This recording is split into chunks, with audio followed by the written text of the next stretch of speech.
Yan po yung balahibo na parang nagiging bulak siya, tapos nilalagay ko dyan kasi nung hindi ko nilagayan, ayaw niyang tabihan yung mga anak niya. Nung pinanganak yan, wala pang balahibo.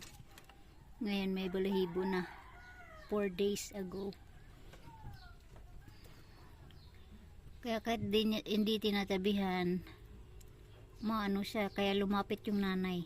Gawa ng balahibo niya nandyan sa kanila.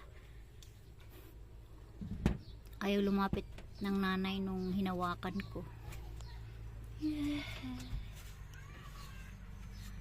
Yan yung balahibo na nagiging bulak siya, kumpul-kumpul, tapos nilagay ko dyan. Tapos mula nung nilagay ko dyan, tinatabihan na ng nanay, pinapadede na niya. Kaya usually hindi daw nila tinatabihan, kaya namamatay yung ganyan.